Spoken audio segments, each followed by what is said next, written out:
ഹേ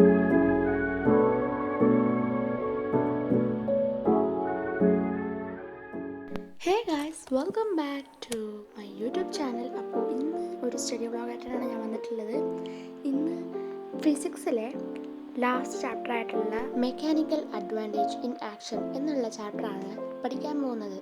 last ചാപ്റ്ററാണ് കേട്ടോ അത്. അപ്പോൾ ഈ ഒരു പാഠം എനിക്ക് നല്ലോണം ഇഷ്ടപ്പെട്ടു. കാരണം അധികമായിട്ട് അങ്ങനെയൊന്നും പഠിക്കാനുണ്ട്. പക്ഷേ ഇതിലുള്ള ക്വസ്റ്റ്യൻസ് വായിക്കുന്ന സമയത്ത് കുറച്ച് കൺഫ്യൂഷൻ അടിക്കുന്ന ടൈപ്പുള്ള ക്വസ്റ്റ്യൻസ് ആണ്. അപ്പം ഇത് നല്ലോണം തന്നെ പഠിക്കണം. ഇതിൽ വൺ വേർഡ് ക്വസ്റ്റ്യൻസ് ആയാലും ഒക്കെ കൺഫ്യൂസിങ് ആണ്. അപ്പോൾ അത് നല്ലോണം കൺസെപ്റ്റ് മനസ്സിലാക്കിയാൽ മാത്രമേ ഈ ഒരു ചാപ്റ്റർ നല്ല വൃത്തിക്ക് നമുക്ക് പരീക്ഷയിൽ എഴുതാൻ പറ്റുള്ളൂ. ഇത് പിറ്റേ ദിവസം പഠിച്ചാണ് കേട്ടോ. അതിന് മുമ്പ് ഒരു ക്ലാസ് ആയിരുന്നു കണ്ടിട്ടുണ്ടായിരുന്നത്. പിന്നെ പിറ്റേ ദിവസം വീണ്ടും ഇരുന്ന് ക്ലാസ് കാണാണ്. നിങ്ങളെ പഠിത്തമൊക്കെ എവിടം വരെ എത്തിയെന്നൊന്ന് പറയണേ. പിന്നെ IT എക്സാം എടുക്കാറായി. അപ്പോൾ നമ്മുടെ സ്കൂളിൽ ലാസ്റ്റായിട്ട് നമുക്ക് IT ഒക്കെ കാണിച്ചു തന്നു, എന്താ ചെയ്യേണ്ടത്, എങ്ങനെ ചെയ്യേണ്ടത് ഒന്ന് എല്ലാ പാഠത്തിലെയും കൂടെ ഒന്ന് ഓടിച്ചു പോയിട്ടുണ്ടായിരുന്നു. നിങ്ങളുടെ സ്കൂളിലൊക്കെ എങ്ങനെയാണ് IT ഒക്കെ പഠിപ്പിച്ച് സെറ്റായോ? അപ്പോൾ എല്ലാവരും ഒന്ന് കമൻറ്റ് ബോക്സിൽ അറിയിക്കുക. ഈ വീഡിയോയുടെ ലാസ്റ്റ് ഞാൻ എഴുതിയിട്ടുള്ള നോട്ട്സും പിന്നെ ഞാൻ ഏറ്റവും അവസാനം ഞാൻ എല്ലാ ഇക്വേഷൻസും ഒരു പേജിൽ ആക്കിയിട്ടുണ്ട് ഈ ചാപ്റ്ററിൻ്റെ.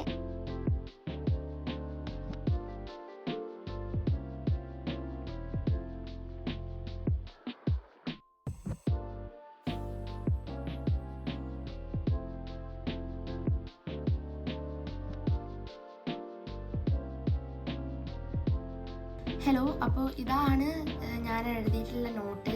അപ്പോൾ ഒരാൾ കമൻറ്റിൽ പറഞ്ഞിട്ടുണ്ടായിരുന്നു ഇനിയും ഇതുപോലെ നോട്ട് ഇടാവോ, യൂസ്ഫുൾ ആണെന്ന് പറഞ്ഞിട്ട്. അപ്പോൾ അതുകൊണ്ട് ഞാൻ വിചാരിച്ചു ഇതിൻ്റെയും ഒരു നോട്ട് ഞാൻ ഇട്ടേക്കാന്ന്.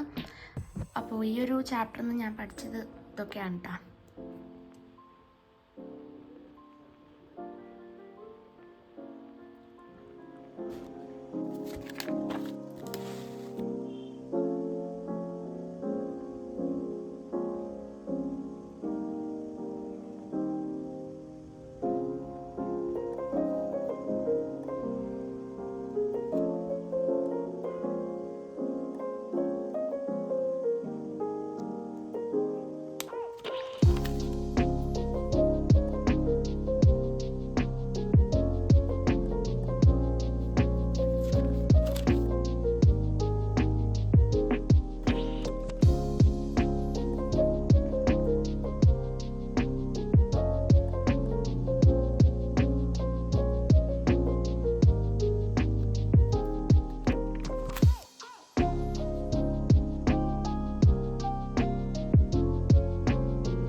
ഇതൊക്കെ പ്രാക്ടീസ് ക്വസ്റ്റ്യൻ ആണ് കേട്ടോ.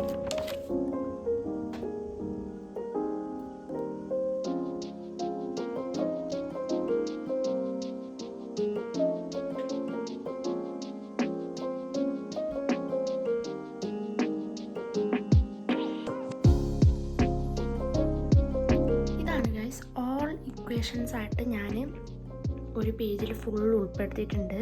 പരീക്ഷയ്ക്ക് തൊട്ട് മുമ്പ് ഇതൊന്ന് ജസ്റ്റ് വായിച്ചു പോയാൽ തന്നെ നമുക്ക് ഓർമ്മ കിട്ടും. അപ്പോൾ ഫസ്റ്റത്തെ ഇക്വേഷൻ ആണല്ലോ നമ്മുടെ ഉത്തോലക തത്വം, E/EA = L/LA. പിന്നെയുള്ള ഇക്വേഷനാണ് യാന്ത്രിക ലാഭത്തിന് തന്നെ 2 ഇക്വേഷൻ ഉണ്ട്. രോധം ബൈ യത്നം അല്ലെങ്കിൽ ലോഡ് ബൈ എഫേർട്ട്. പിന്നെ യത്നഭുജം ബൈ രോധഭുജം, എഫേർട്ടാമോ ലോഡാമോ. അപ്പോൾ ഇത് രണ്ടും കണക്ട് ചെയ്തുകൊണ്ടുള്ള ചോദ്യങ്ങളൊക്കെ ഉണ്ട്. അപ്പോൾ ഏറ്റവും കൂടുതൽ പഠിക്കേണ്ട ഈ ഒരു സംഭവമാണ്. അതായത് രോധവും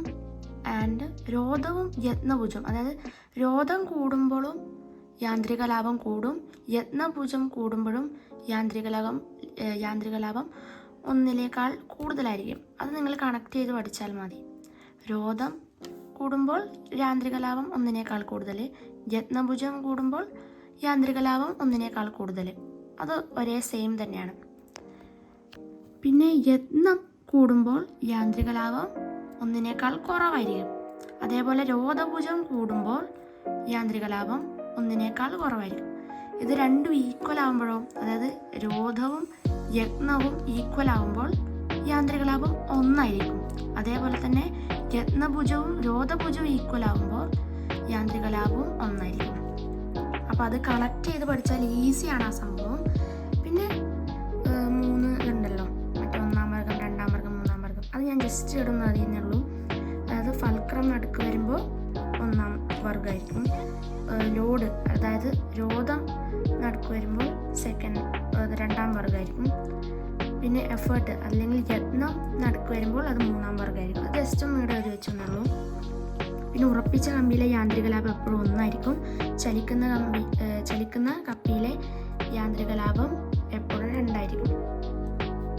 പിന്നെ ചക്രവും അച്ചും, അതായത് വീൽ ആൻഡ് ആക്സിൽ, അതിൻ്റെതും ഇക്വേഷൻ എന്ന് പറഞ്ഞാൽ യാന്ത്രിക ലാഭം സമം വലിയ ചക്രത്തിൻ്റെ ആരം ബൈ ആക്സിലിൻ്റെ ആരം. അതേപോലെ തന്നെയാണ് ഗിയറിൻ്റെത്. ഞാൻ ജസ്റ്റ് ഇവിടെ നദിയുള്ള ഇക്വേഷൻ ഒന്നുമില്ലല്ലോ, പക്ഷേ ഈ ഒരു കറങ്ങാനുള്ള ശേഷി കൂടുന്നത്, അതായത് വലിയ പൽചക്രവുമായിട്ട് ബന്ധിപ്പിക്കുമ്പോൾ വേഗം കുറയും, പക്ഷെ കറങ്ങാനുള്ള ശേഷി കൂടുന്നു. അത് നമ്മൾ മറ്റേ സ്റ്റേറ്റ്മെൻറ്റ് ക്വസ്റ്റ്യൻസ് ഇല്ലേ, അതൊക്കെ ചോദിക്കാൻ വളരെ ചാൻസ് കൂടുതലാണ്. പിന്നെ ചെരിവ് തലത്തിൻ്റെ ഇക്വേഷൻസ് എഴുതിയിട്ടുണ്ട്, ആപ്പിൻ്റെ ഇക്വേഷൻസ് ഒക്കെ എഴുതിയിട്ടുണ്ട്. എല്ലാം ഒരേ സംഭവമാണ്, അതായത് L/H തന്നെയാണ്, പക്ഷേ സംഭവം ഇത് വേറെയാണ്. അതായത് ഇവിടുത്തെ എല്ലൊക്കെ വേറെയാണ്. പിന്നെ സ്ക്രൂ ജാക്ക് എഴുതിയിട്ടുണ്ട്, അതും അതേപോലൊക്കെ തന്നെയാണ്. അപ്പോൾ ഇതാണ് ഓൾ ഇക്വേഷൻസ്.